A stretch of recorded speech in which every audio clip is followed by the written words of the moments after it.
ஒரு சலவை தொழிலாளி ஒரு நாயும் வளர்த்தாரு, ஒரு கழுதையும் வளர்த்தாரு. ரெண்டுக்குமே சரியா சாப்பாடு போடவே மாட்டார். ஒரு நாள் அந்த சலவை தொழிலாளி வீட்டுக்கு ஒரு திருட வந்தான். இந்த நாய் யோசிச்சு, இவன் தான் எனக்கு சரியா சாப்பாடும் போட மாட்டான், என்னை சரியா பாத்துக்க மாட்டான், இவனுக்காக நான் ஏன் விசுவாசமா இருக்கணும், நான் ஏன் கத்தி அந்த திருட வந்திருக்கான்னு காட்டி கொடுக்கணும்னு நாய் நிம்மதியா தூங்குச்சு.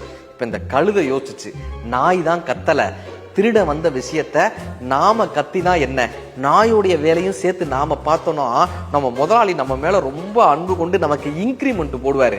நாய வேலையை விட்டு துரத்திட்டு நமக்கே இன்கிரிமெண்ட் கூட கொஞ்சம் சாப்பாடு போட்டு நம்மள நல்லா பார்த்து பாரு நினைச்சுக்கிட்ட கழுதை கத்த அந்த திருட ஓடி போயிட்டான். இப்ப அந்த முதலாளி வந்தார். நாய் நிம்மதியா தூங்கிட்டு இருந்துச்சு, கழுதை கத்திக்கிட்டே இருந்துச்சு. இப்ப இந்த முதலாளி நினைச்சாரு, சும்மா இந்த கழுதை கத்துது, தேவையில்லாம நம்ம தூக்கத்தை கெடுத்திருக்குன்னு ஒரு கம்பை எடுத்து கழுதையை அடின்னு அடிச்சு நைய புடைச்சு விட்டாரு.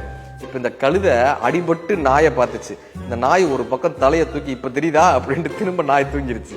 சில கழுதைகள் தன்னுடைய வேலையை விட்டுவிட்டு அடுத்தவர் வேலையை பார்த்தால் பாராட்டு கிடைக்கும் என்று நினைக்கிறது. அடுத்தவர் வேலையை பார்க்கும் கழுதைகளுக்கு பாராட்டு கிடைக்காது, அடிதான் கிடைக்கும்.